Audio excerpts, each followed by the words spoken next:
BCom second year के प्यारे बच्चों, स्वागत है आप सभी का शंकर सर की क्लास में। जैसे कि आप सभी का एग्ज़ाम करीब है, मार्च में एग्ज़ाम होने वाला है, तो आपको सभी विषय के इंपॉर्टेंट क्वेश्चन चाहिए और मैंने कई विषय पर वीडियो बना दी है। आप लोग चैनल के अंदर आ कर के ना होम पेज में आइए और उसमें देखिए कि वीडियो सेक्शन में क्या क्या लेटेस्ट वीडियो हैं जो अभी अपलोड किए जा चुके हैं। आपको ऊपर से लगभग 10 से 15 वीडियो जो आपके हैं आपको देख लेना है, उसमें अभी के लेटेस्ट वीडियो आपको मिल जाएंगी। आज हम जानेंगे बिजनेस स्टैटिक्स में यूनिट 5 से किस तरह के क्वेश्चन आएंगे और आपको उनको बनाना कैसे हैं। और मैं कुछ क्वेश्चन समझाने के बाद आपको कुछ क्वेश्चन एमपी दूंगा ताकि आप उनको बनाकर उनकी प्रैक्टिस कीजिए। तो उसके लिए आपको वीडियो को ध्यान से देखना है ताकि आप पहले क्वेश्चन को समझ पाएँ और उसके बाद उन क्वेश्चनों को बना पाएँ। तो स्क्रीन पर आप देख रहे हैं यूनिट 5 का लगभग 5वां क्वेश्चन। देखो, यूनिट 1 से लेकर के 5 तक के हम क्वेश्चन समझेंगे। तो अभी हम यूनिट 5 का डायरेक्ट समझ रहे हैं क्योंकि यूनिट 1, 2, 3 के ऊपर बहुत वीडियो है जो आपको मिल जाएंगी। यूनिट 5 पर वीडियो ना के बराबर, इसलिए मैं पहले इसको समझा रहा हूँ। तो सभी बच्चे जो यूनिट 5 के लिए बहुत कन्फ्यूजन में थे कि क्या पढ़ें क्या आएगा, वो सभी बच्चे बहुत ही ध्यान से देखिए, सुनिए और समझिए। तो बिना किसी देरी के स्टार्ट करते हैं आज के वीडियो को। यूनिट 5 का पहला क्वेश्चन ये है कि एक थैले में 5 काली गेंद है, 10 सफ़ेद गेंद है, 15 नीली गेंद है और 20 लाल गेंद है। ठीक है, तो इन सभी गेंदों को एक थैले में मिक्स करके रख दिया गया है। यदि थैले से यदृच्छाया एक गेंद निकाली जाए तो प्रायिकता क्या होगी, ऐसा प्रश्न होता है। लेकिन यहाँ पर दो कंडीशन है। पहला, यदि थैले से काली व लाल गेंद निकाली जाए। दूसरा, यदि थैले से सफ़ेद और नीली गेंद निकाली जाए तो प्रायिकता या संभावना क्या होगी, बताइए। तो जब आप हल करेंगे या सॉल्व करेंगे तो उससे पहले आपको लिख लेना है, दिया है थैले में कुल गेंदें, जिसमें काली गेंदों की संख्या 5 लिखेंगे, सफ़ेद गेंदों की संख्या 10 लिखेंगे, नीली गेंदों की संख्या 15, लाल गेंदों की संख्या 20। इसमें आपको उन सभी गेंदों को लिख लेना है लाइन से जो आपको ऊपर प्रश्न में दिया हुआ है। तो एक थैले में कुल कितने गेंद हुए, तो यहाँ पर थैले में कुल 50 गेंद हुए। आप नीचे से इनको जोड़िए, देखिए 5 और 10 15, 15 15 30 और 20 50 होगा। तो यहाँ पर आप लिख सकते हैं थैले में कुल कितने गेंद है, 50 गेंद है। तो ये आपने लिख लिया। इसके बाद अब आप प्रश्न अनुसार बनाएंगे पहले कंडीशन को देख करके, जब थैले से काली और लाल गेंदें निकाली जाए। तो आप यहाँ पर देखेंगे हम लिखते हैं प्रश्न अनुसार इस तरह से। तो ये हमने लिखा प्रश्न अनुसार, यदि थैले से काली और लाल गेंद निकाली जाए। ठीक है, तो देखो काली गेंद निकाली जाएगी बटे कुल गेंद लिखना है। ठीक है, लाल गेंद निकाली जाएगी बटे कुल गेंद लिखना है और दोनों एक साथ निकाला जा रहा है इसलिए प्लस लिखना है।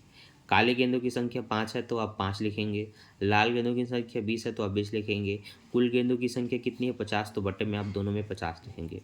यदि आपका हर समान होता है तो आप एक बार लिखते हैं, यदि हर समान है तो आप एक बार लिखते हैं। आपको 5 और 20 को जोड़ना है तो 5 + 20 लिखेंगे जो कि 25/50 होगा। आपको पता होगा अगर ये कटता है तो आप काट भी सकते हैं, 25 से कम 25, 25 दूनी 50। तो आंसर या तो आप 1/2 लिखेंगे या फिर यही 25/50 के रूप में लिखेंगे। ठीक है, एग्जाम में इससे ऐसा यह करके आपको लिखना जरूर है।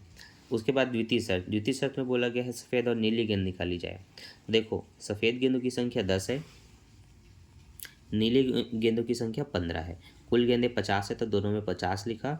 हर समान है तो आप एक बार 50 लिखेंगे, 10 में 15 जोड़ देंगे तो 25 हो जाएगा। काटेंगे 25 से कम 25, 25 दूनी 50। तो यहाँ पर यह करके आप दोनों आंसर लिख सकते हैं। तो इस तरह से हमने कंप्लीट किया हमारा थैले में रखे हुए गेंद के प्रश्न। अब एग्ज़ाम में आपको इसी टाइप के प्रश्न पूछे जाएंगे जिसमें बॉक्स में या थैले में सिक्के रखे जा सकते हैं या फिर गेंद रखे जा सकते हैं, या फिर ताश की गड्डी का भी क्वेश्चन आता है। जिसे ताश में 52 पत्ते होते हैं, इसमें से अगर ईंट निकाल दिया जाए, ठीक है, हुकुम का इक्का निकाल दिया जाए तो क्या प्रायिकता, क्या संभावना है निकलने की, ऐसा पूछा जाता है।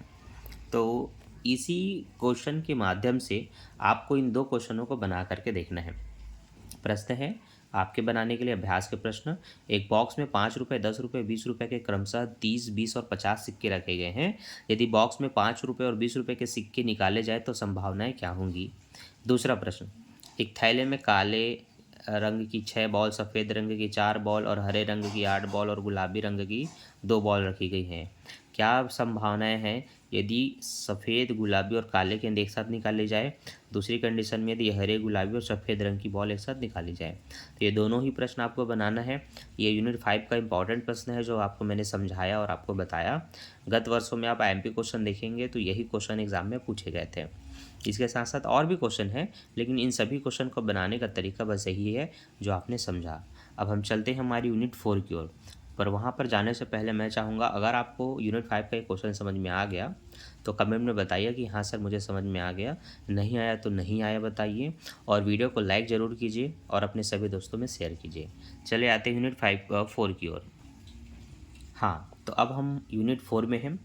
यूनिट 4 में क्वेश्चन होता है निर्देशांक का, जिसमें किसी भी वर्ष को आधार मान के आपको निर्देशांक या मूल्य विधि ज्ञात करनी होती है।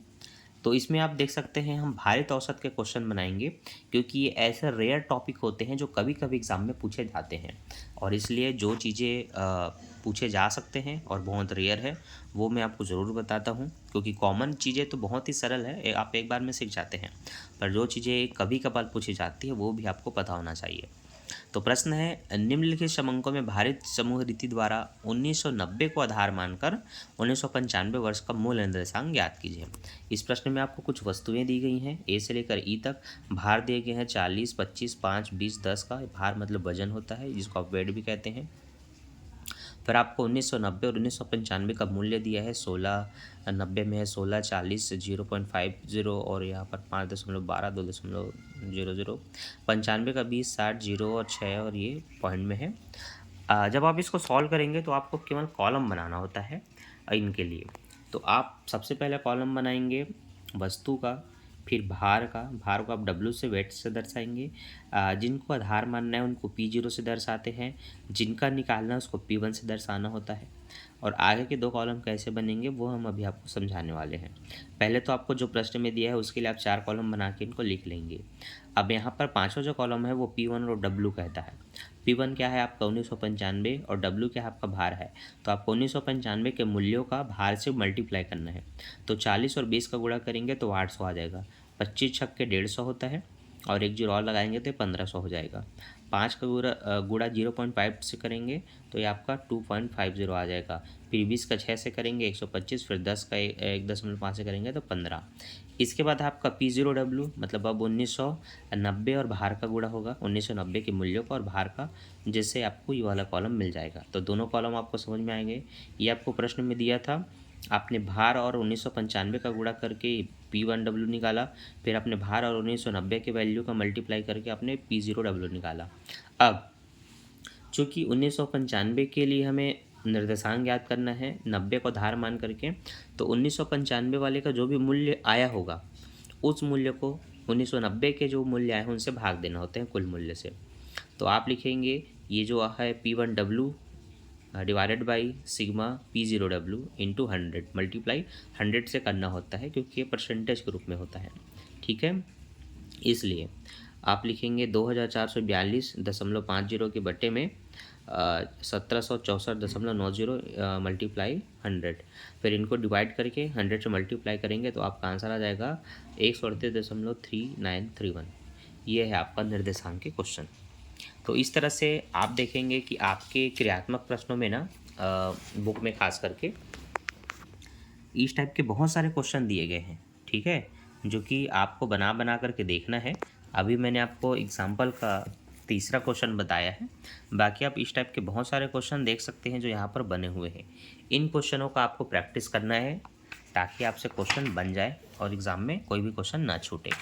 ठीक है, तो इन क्वेश्चन को आपको बना करके ज़रूर देखना है और वीडियो को अपने सभी दोस्तों में शेयर करना है। और इसी तरह से आपको अब वीडियो मिलते रहेंगे स्टैटिक्स की। तो बस वीडियो को लाइक, चैनल को सब्सक्राइब और दोस्तों के साथ शेयर। मिलते हैं नेक्स्ट वीडियो में। Thanks for watching.